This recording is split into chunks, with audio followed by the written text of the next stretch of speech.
الشیطان الرجیم بسم اللہ الرحمن الرحیم۔ ناظرین السلام علیکم، ایک بار پھر آپ کا خیر مقدم کرتی ہوں اور اپنے اس پروگرام میں ہمیشہ کی طرح آج بھی سماجی پہلو کے اوپر گفتگو کرنا چاہتی ہوں۔ ناظرین، ہمارا معاشرہ اور ہمارے سماج کو مختلف قسم کے رسم و رواج نے اسیر بنا رکھا ہے اور ہماری روزمرہ کی زندگی کو متاثر کرنے والے عوامل میں رسم و رواج سر فہرست ہیں۔ کسی بھی معاشرے اور کسی بھی سماج کے اخلاق اور تربیت کے معیار کو معین کرنے والے اصولی بنیادوں کو تشکیل دیتا ہے یہ رسم و رواج۔ سماج میں بعض انسان امر مجبوری کے سبب، یا یوں کہہ لوں کہ اگر وہ ان تمام رسم و رواج کو فالو نہیں کریں گے تو لوگ انہیں برا کہیں گے، اس کے بنیاد پر وہ تمام افراد رسم و رواج کی بندھن سے اس طرح جکڑ گئے ہیں کہ ان سے دور ہونا، ان سے نجات پانا مشکل سے مشکل تر ہوتا چلا جا رہا ہے۔ لیکن سوال یہ پیدا ہوتا ہے کہ یہ رسم و رواج جنم کیوں اور کیسے لے رہے ہیں؟ ہم سب یہ جانتے ہیں کہ آج کے دور میں انسان سائنسی ترقی کی وجہ سے بہت آگے بڑھ چکا ہے اور ذہنی طور پر بھی باشعور ہو چکا ہے، لیکن انسان کی فطرت یہ ہے کہ وہ اپنی شان و بان، اپنی خودنمائی کو قائم رکھنے کے لیے خود کو مختلف قسم کے سماجی بندھنوں میں جکڑ لیتا ہے، یعنی ایسے بندھن کے جس کا کوئی تعلق اسلام کے اصول سے نہیں ہوتا ہے، وہ خود اس کا کریٹ کیا ہوا ہوتا ہے، لیکن اپنی شان اور اپنی خودنمائی کو قائم رکھنے کے لیے کہ میں اس طرح سے کہہ دوں کہ کچھ لوگ یہ کہتے ہوئے نظر آتے ہیں کہ نہیں، اگر میں یہ کام نہیں کروں گا، اگر میں اس رسم کو انجام نہیں دوں گا تو یہ میری شان کے خلاف ہے، حتیٰ اگر اس کا کوئی تعلق اسلام کے اصول سے نہیں ہے لیکن پھر بھی وہ انجام دیتے ہیں، کیوں؟ اپنی شان کو قائم رکھنے کے لیے۔ لیکن اس کا اثر سماج میں یہ ہوتا ہے، معاشرے میں یہ ہوتا ہے کہ دھیرے دھیرے یہ معاشرے میں پھیل جاتا ہے اور اس طرح پھیلتے پھیلتے ایک مرتبہ یہ ہوتا ہے کہ یہ ایک رسوم کی شکل اختیار کر لیتا ہے، ایک خاص رسم بن جاتا ہے اور جو معاشرے میں لازم ہو جاتا ہے۔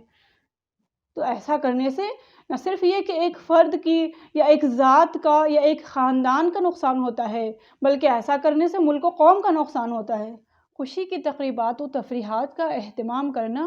اور جشن و تہوار کا منانا یا غم و الم کے رسومات کو جائز طریقے سے منانا یہ انسانی فطرت ہے اور ضرورت بھی ہے، بلکہ معاشرتی زندگی کا حصہ بھی ہے۔ لیکن شادی بیاہ کے نام پر، خوشی کے رسومات کے نام پر اور مرگ و موت کی ثواب کے نام پر غیر شرعی رسومات کو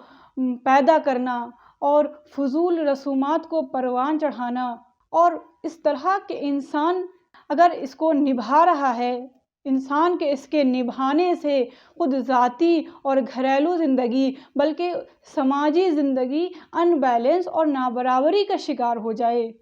تو یہ کسی بھی طور سے لائق تحسین بات نہیں ہے۔ ہمارے معاشرے میں غیر ضروری رسومات اور فضول رسومات، وہ رسومات کے جس کا اسلام سے تعلق نہیں ہے، غیر شرعی رسومات کو پروان چڑھایا گیا کہ جن پر بلا شبہ کافی سرمایہ ضائع ہوا اور ہوتا ہے،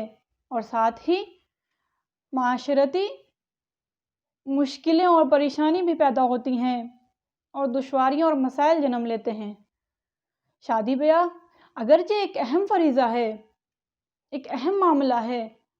لیکن ان تمام غیر ضروری رسومات نے، ان تمام فضول کی رسومات نے اس اہم فریضے کو اتنا پیچیدہ اور گراں بنا دیا ہے کہ ایک آدمی اسے نمٹنے کے بعد ساری زندگی اس کے معاشی بوجھ تلے رہتا ہے۔ گویا یہ ایک خوشگوار فریضہ ایک ناقابل برداشت بوجھ بنا دیا گیا۔ موت انسان کی تقدیر کا حصہ ہے، لیکن اس میں بھی غیر شرعی رسومات اور فضول کے رسومات نے ہمارے معاشرے میں جنم لے لیا ہے۔ مجلس کس دن ہو، کس دن نہ ہو، فاتحے کے نام پر کیا رکھا جائے، کیا نہ رکھا جائے، نہ جانے ایسی کتنی بیجا رسومات ہیں کہ جن کے نتیجے میں میت کے وارث قرض میں ڈوب جائیں. تو یہ کہاں تک صحیح ہے اور یہ کہاں تک جائز ہے؟ فیشن پرستی کے بارے میں اگر ہم اختصار کے ساتھ بات کریں تو یہ سراسر تکلیف دہ اور دکھاوے کے کام ہیں کہ مغرب کی نقل کرنا،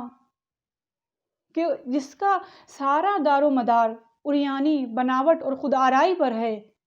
کہ اس نے ہمارے سماج کو، ہمارے معاشرے کو دوزخ کا نمونہ بنا رکھا ہے، اور اس سے ہماری حیا کا دیوالیہ نکل رہا ہے. فیشن پرستی کا جنون اس حد تک بڑھ گیا ہے کہ نہ بڑوں کا احترام باقی رہا، نہ بچوں کی شفقت باقی رہی. اور فیشن پرستی کے جنون میں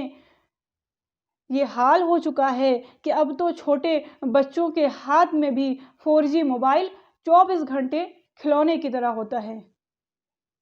اور اس طرح کیا ہو رہا ہے کہ ہمارا معاشرہ دن بدن تباہی پر گامزن ہو رہا ہے، اور ہمارا دین اسلام فلاح ہی فلاح ہے. اگر ہم دین اسلام کے ضابطوں اور طریقوں پر عمل کریں اور سیرت ائمہ و معصومین پر عمل کریں تو ہماری زندگی بہت ہی آسان، سہل اور کامیاب ہو جائے گی. لیکن افسوس کی بات یہ ہے کہ دکھاوے کا جو عنصر پایا جاتا ہے ہمارے اندر، اور خود نمائی نے ہماری آنکھوں پر پٹی باندھ دی ہے، اور اس لیے ہماری زندگی تنگ ہوتی چلی جا رہی ہے. زندگی ہر قدم پر سخت ہوتی جا رہی ہے. مسلمان سب کچھ جانتے ہوئے بھی ان بری رسموں کے غار میں گرتے چلے جا رہے ہیں. اگر انسانی ضمیر جاگ جاتا اور ان بری رسموں کو ترک کر دیتے تو ہمارا معاشرہ عالی اقدار کا حامل ہوتا، اور اس طرح ہم تنگی اور بے چینی سے نکل کر خوشحالی پا لیتے، اور پھر ملک و قوم و ملت کے لیے بھی ترقی کی راہیں کھلتی. یہ ہم سب کی ذمہ داری اور فرض بنتا ہے کہ ہم اپنے آپ سے شروع کر کے اپنے معاشرے کو ایسی تمام برے رسومات سے پاک و پاکیزہ کرنے کی کوشش کریں گے، اور ساتھ ہی بھائی چارے، محبت، ہمدردی اور رواداری کی فضا قائم کریں. تو آئیے ہم سب مل کر یہ قول و قرار کریں کہ ہم اپنی زندگی کو صرف اور صرف اپنے ائمہ و معصومین کے بتائے ہوئے راستے پر گزاریں گے. ہم اپنی زندگی کو بس اسلام کے بتائے ہوئے طریقوں پر گزاریں گے. تو اس طرح ایسا کر کے ہم معاشرے کے لیے ایک اہم اور خوشی کا پیغام دے سکتے ہیں. تو ناظرین، یہ کچھ باتیں کڑوی ضرور تھیں لیکن حقیقت تھیں کہ جس کو میں نے آپ کے سامنے بیان کیا. پروردگار عالم سے دعا کرتی ہوں کہ اے معبود، ہم سب کو سماج اور معاشرے کے برے رسم و رواج سے بچنے کی نیک توفیق عنایت فرما، اور ہمیں صرف اور صرف اسلام کے بتائے ہوئے راستے پر، صرف اور صرف سیرت ائمہ اور معصومین کے بتائے ہوئے راستے پر عمل کرنے کی توفیق عنایت فرمائے. آمین یا رب العالمین.